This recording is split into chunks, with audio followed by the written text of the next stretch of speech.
warahmatullahi wabarakatuh. Ketemu lagi dengan Bu Lina.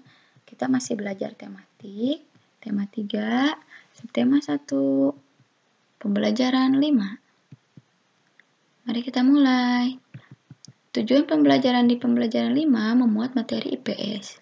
Tujuannya, kamu dapat mengidentifikasi perubahan sosial budaya dalam kehidupan masyarakat setelah ditemukannya bola lampu. Masih ingatkah kamu tentang Thomas Alva Edison, penemu bola lampu pijar? Apa dampak penemuannya bagi kehidupan? Dengan adanya lampu, kita bisa menerangi ruangan, menerangi jalan, belajar saat malam hari, dan menggunakan kendaraan dengan nyaman. Itu manfaatnya setelah adanya bola lampu. Kemudian, bagaimana kehidupan masyarakat sebelum ada bola lampu dan sesudahnya? Sebelum ada bola lampu, penerangan masyarakat masih menggunakan alat yang sederhana, yaitu petromax, lampu semprong, dan obor. Sedangkan aktivitas masyarakat setelah adanya bola lampu, penerangan menggunakan lampu dan aktivitas masyarakat banyak dilakukan pada siang dan malam hari. Itu dia. Mari kita baca teksnya bersama-sama. Terang yang membawa kemudahan. Kehidupan masyarakat di dunia berubah dengan ditemukannya bola lampu pijar. Dahulu, sebagian besar kegiatan terpaksa berhenti setelah matahari terbenam.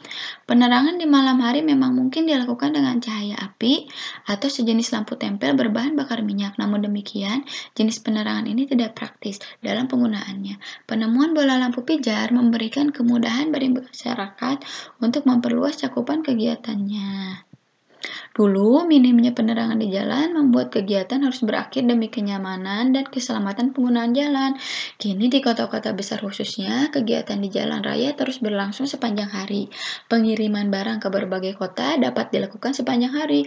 Toko-toko buka hingga larut malam, sehingga para pekerja masih dapat berbelanja aneka kebutuhan setelah pulang kerja.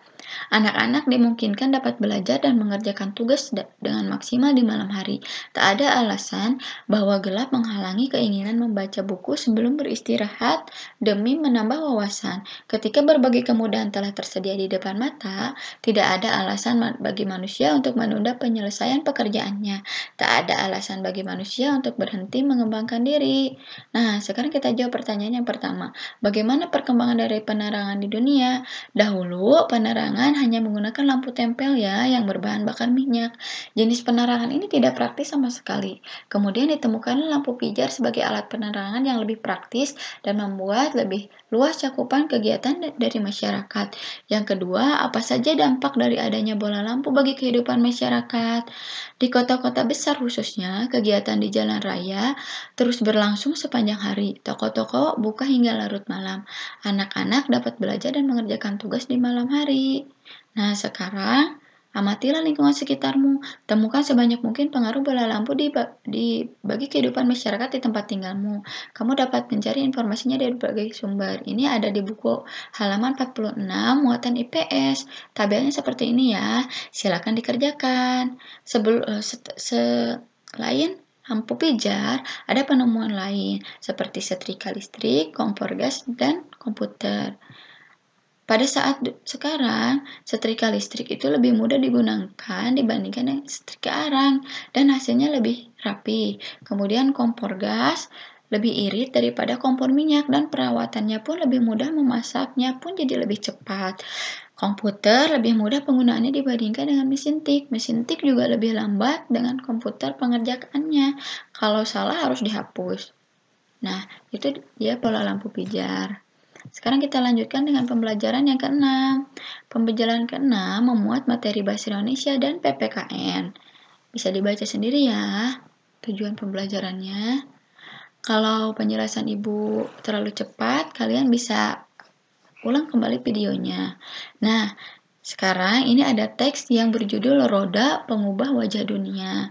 Coba kalian baca dengan teliti setiap paragrafnya. Ini adalah perkembangan roda dari mulai sebelum 3000 sebelum Masehi sampai sekarang. Setelah kalian baca teks Roda Pengubah Dunia, sekarang analisis garis waktu sejarah perkembangannya dari mulai kurang dari sebelum Masehi yang berbentuk kayu golongan digulingkan, kemudian 3000 sebelum Masehi yang digunakan untuk memintal kain. Rodanya berkembang lagi 1500 sebelum Masehi menjadi roda kayu yang memiliki sumbu atau as, dan sesudah Masehi roda kayunya dengan jeruji yang berjari-jari, dan tahun 1839 hingga sekarang, yaitu bahan karet yang kita gunakan. Nah, apakah teks tersebut termasuk teks eksplanasi? Iya, karena teks tersebut berisikan informasi dan teks atau pesan pendapat dari penulis. Kemudian setelah dibaca kembali, kalian tugasnya sekarang tuliskan hal-hal penting dalam teks dari keempat paragraf tersebut ya. Tugasnya ada di halaman 55, itu adalah muatan bahasa Indonesia. Kerjakan ya. Nah, bagaimana tanggung jawab para penemu sehubungan dengan penemuannya? Apakah mereka sudah bertanggung jawab atas haknya? Ayo kita jawab pertanyaannya ya, yang ada di sini. Nomor 1, sebutkan beberapa macam hak yang dimiliki oleh para penemu tersebut. Hak untuk melakukan penelitian dan mendapatkan penghargaan atas penemuannya, itu adalah hak yang diperoleh oleh penemu. Yang kedua, apa mereka telah mendapatkan haknya? Ya, sebagai penemu, mereka akan yaitu menemukan roda.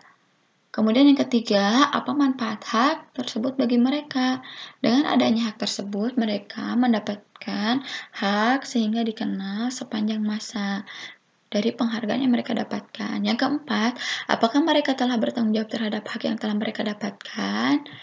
Ya, mereka telah bertanggung jawab dengan penemuan mereka dengan terus mengembangkan hasil penemuan mereka dari roda menjadi ban karet. Nah, itulah jawabannya. Sekarang, hak dan tanggung jawab Ani. Ani adalah putra Bapak dan Ibu Yakob. Pak Yakob menyekolahkan Ani di sebuah sekolah yang cukup ternama di desanya.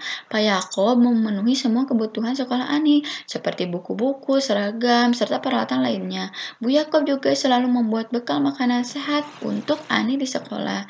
Ani sangat bersyukur dengan penelitian ayah dan ibunya. Ia selalu mematuhi nasihat ayah ibunya.